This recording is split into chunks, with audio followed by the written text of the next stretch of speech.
I think there was a good lesson in that. I was standing up here doing managers meetings, just as fired up as I am today. This is a great lesson, okay? While at the same time, the bank was trying to take my company in a sense from me. Y'all never knew it. I never showed you. I'm sure I might have looked a little more tired. Because there were mornings I woke up at 3 o'clock in the morning and I had $100,000 worth of bills due Friday, and I was sitting there on a Tuesday going, 3 o'clock in the morning with a cup of coffee going, how am I going to get there? How am I going to get there? But whenever I was in front of you, just like whenever you're in front of your staffs, you don't show that. You can't show that. Whatever garbage is going on in your life. And mine was $5 million worth of garbage, but I couldn't show it. Because you didn't drive all the way here to hear me whine. You drove here to hear me be excited. You drove here for me to lead. And let's talk about leadership tonight. I get to draw on the board. Can everybody see this? How are you? I'm going to draw a stick man. That's his head. Can everybody see in the back the hands? Can you see those hands? Thank you, Kashina. This is neither a man nor a woman, so we're going to give them just a little curly hair right there. Yeah, they're Asian. Okay? What I'm going to show you right now is what I think leadership is. This is something all of you already know, but I'm going to put it on the board so you can see it. And it's really cool the way it comes out. Okay? And then I'm going to tell you a funny thing that the people from Denmark said as I do this to Kashina. Okay? I want everybody to draw a stick man now. Everybody got one drawn? I ain't bring my pen. Well, what the hell did you come here for then? All right. Here's my stick man. This is how you motivate people. This is a manager. Here's how he motivates people. You got, in the old school ways, you got a couple of different ways. Dave Thompson, I want you to be so proud. The first way you can motivate employees, that's a bag. That's a sack. That's a sack full of what, Dane? Money. Okay? Motivate employees by giving them a raise. Hey, man, you do a good job. You're doing a good job. I'm going to give you a raise. Or you say, I'll do a better job if you'll give me a raise. That's one way. Here's another way to motivate an employee.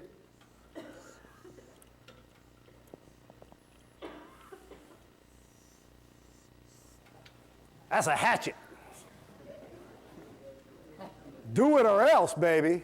Do it or I'm going to cut you out quickly. You're going to be gone. Okay? That's motivation too. And both of these methods work. They truly do.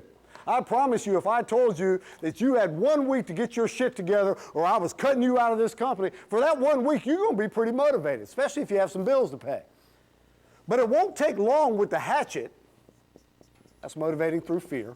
It won't take long with the hatchet before you start to what me? Resent me. Resentment's going to creep in. Maybe even a little anger. Now, we do everything in front of our customers, don't we? We cook in front of them. We wait in front of them. We do everything. We don't touch certain parts of our body in front of them, right?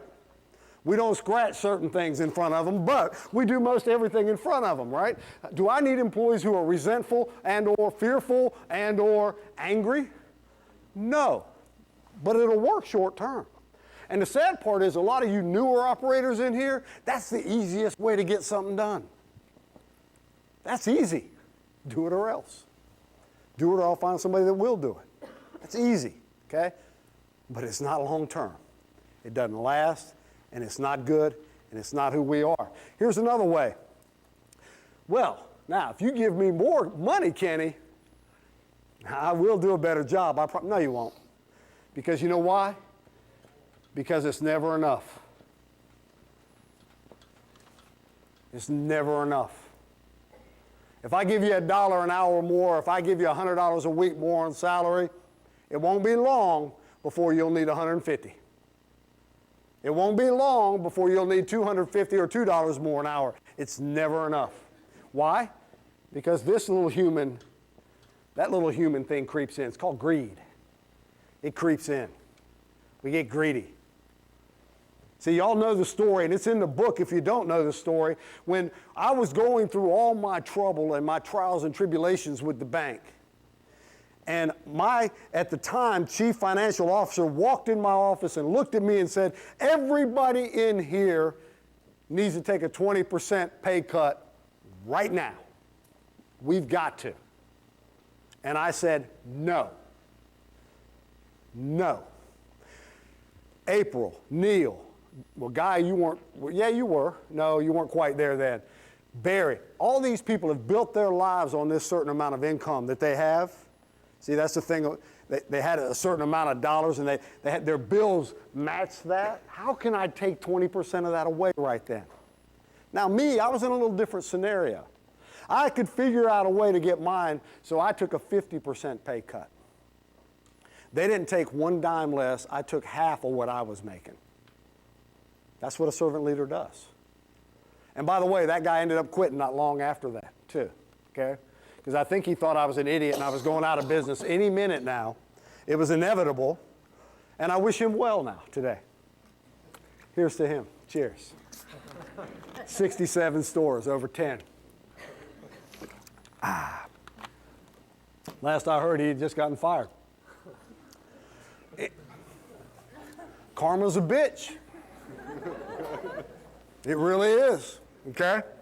It's never enough. Well, then also in our world, check this one out. I'm going to put something else in this hand. Oh, crap, that's not good.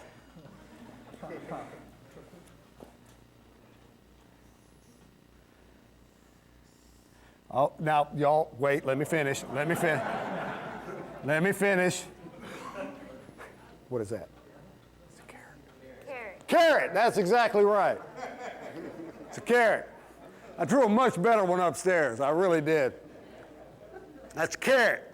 For those of you who don't know, obviously a carrot with an opening in the top of some sort, but that's a carrot. That's another way that you also do people sometimes. You dangle a carrot in front of them.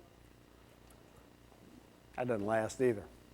What's missing from the stick man? And don't tell me what the people from Denmark said to Kashina. What? I'm sorry, say that again, Gail? His heart's missing. That's what's missing. That's what's missing. What comes with a heart?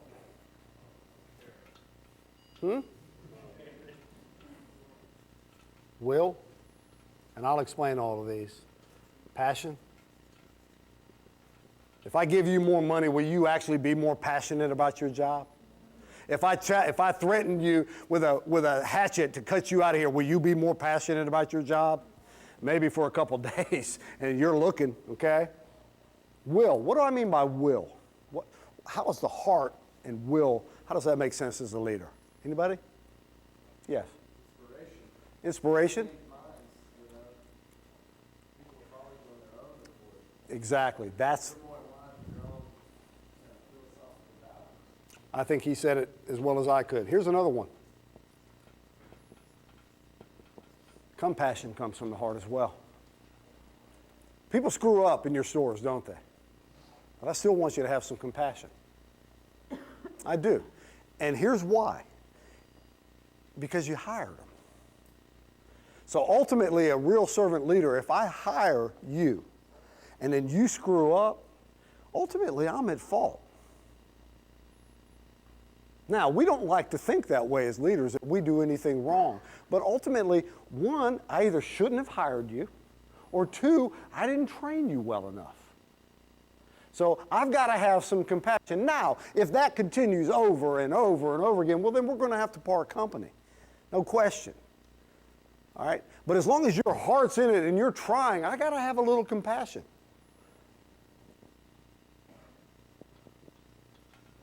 I'm going to write love in the heart, too. There's that word again. And that Highway 55 cult that it is, there's that word again. Okay? And remember, that's agape love.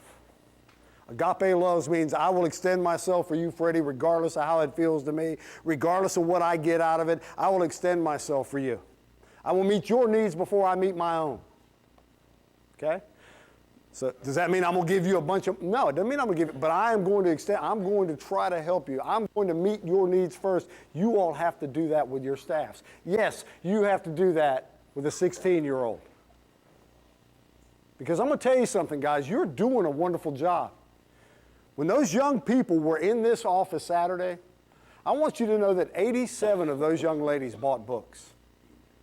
87. at 15 bucks each. 87. And they were in line, and they were so enthusiastic, so excited to be a part of what we were doing. One of them even tweeted out, I mean, you talk about blowing me away. One of them even tweeted out, had a picture of a book, said, I'm getting ready to read my first book of 2015. In 2014, in 2013, in 2012, in 2011. Okay. Which I thought was an awesome tweet. I really did. And very, very flattering. I'm not going to get up there yet. Leadership is about this, and I'm going to write this over here as a reminder.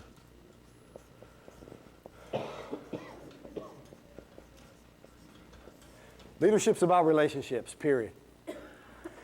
A lot of you already know this. This is Servant Leader 101 is what this stuff is, okay?